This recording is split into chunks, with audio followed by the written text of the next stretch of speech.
Vou fazer um resumo aqui para vocês, tá? De todas as ENAs, tá? Vou até pedir para a Marília registrar essa gravação para que a gente possa até dar uma revisada em relação a ele com o que eu vou falar agora. Vamos lá.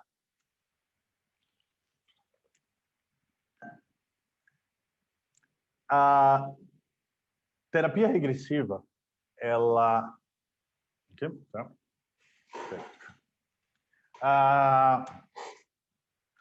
A terapia regressiva, ela se faz necessária quando há um adoecimento da nossa emoção, do nosso comportamento, da nossa energia, por coisas passadas.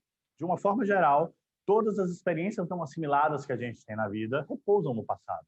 Então, a terapia regressiva não é algo que a gente se espante, que a gente diga, eu vou para um lugar e pode isso não voltar mais. Não, terapia regressiva é o ato simplesmente de procurar nas experiências não assimiladas do passado as razões pelas quais a gente sofre hoje, no presente. Então, vendo de um ponto de vista onde não existe o tempo dessa forma, tudo do passado está presente.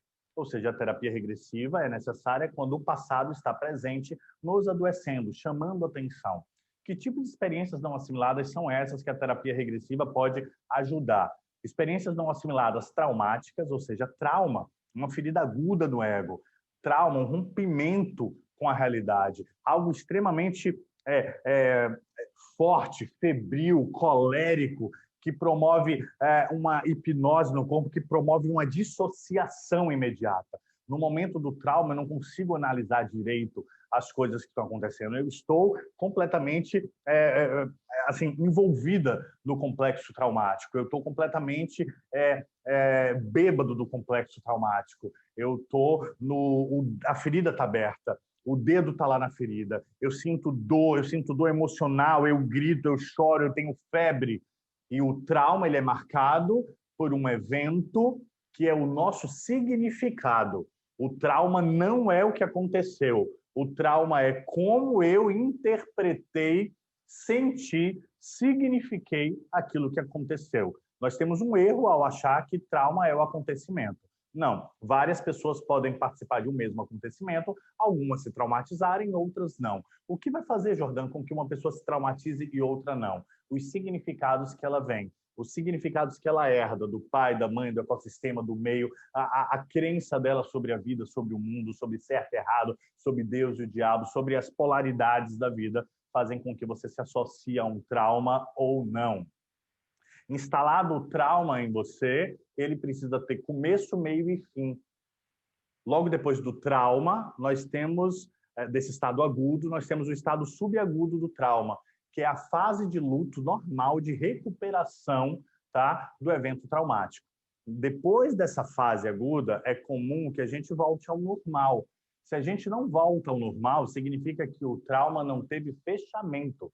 Ou seja, se existir um fechamento, tá? Mesmo que a gente não tenha condição de lidar com aquilo, o nosso sistema ele promove uma, vamos dizer assim, ele hiberna o trauma para que no momento futuro, que nós estejamos mais capazes, o sistema solta no na nossa mente o trauma para que nós possamos resolvê-lo. E isso pode acontecer através de sintomas, das chamadas doenças, né? De questões mentais, psíquicas, enfim. Isso é trauma. Hangover é uma outra modalidade de experiência não assimilada, que é um trauma que teve início, meio, mas não tem fim. Ou seja, é um cansaço, é uma ressaca, é perda de energia. Você não consegue fechar a resolução do trauma. O trauma está acontecendo. O homing é o trabalho que você não aguenta mais, o homing é a escravidão, o homing é a relação perversa que você não consegue terminar, o hangover, o homing não, o hangover, entende? O hangover é essa situação extrema de perda de energia contínua. Então, o hangover ele nos coloca numa sensação de falta de energia. E falta de energia combina com o quê? Com distimia, com melancolia, com depressão, né?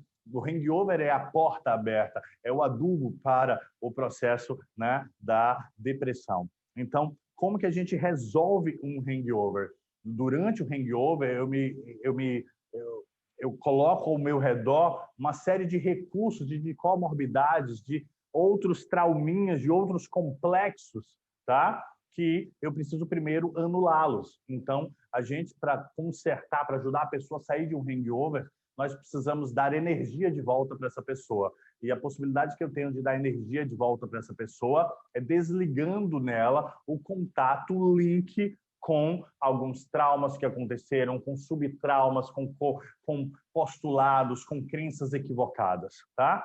É comum que dentro de uma ENA exista um outro tipo de experiência não assimilada, que pode estar junta ou não de um hangover, que se chama postulado de caráter. O postulado de caráter é uma decisão que a gente toma, é uma frase, é um verbo que a gente coloca na nossa mente para conseguir dar uma explicação por que existiu aquele evento traumático ou por que estamos num hangover. São frases feitas, né? Como homem não presta, Deus me abandonou,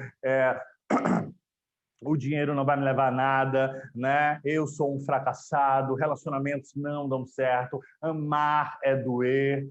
Então, são essas decisões que marcam, que a gente fica repetindo na nossa mente e que podem fazer com que tudo que a gente perceba a partir de quando ele está instalado seja a partir do filtro desse postulado. O postulado, então, funciona como um filtro associado ao nosso sistema de cognição, que faz com que a gente possa perceber exatamente o fruto daquilo que a gente repete.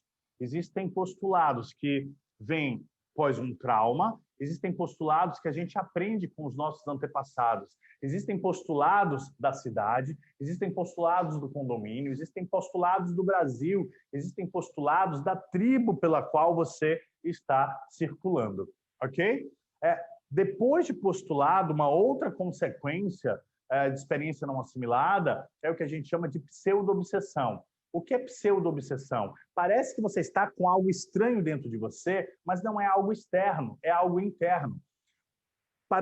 Para conseguir sair do trauma, para conseguir relativizar esse trauma, para conseguir respirar, a gente veste uma máscara, sabe? É o palhaço que chora, né? É a pessoa que ri dela mesma, é a pessoa que depois de um trauma ela fica mais violenta ou vira um pacificador, né? É a pessoa que por não conseguir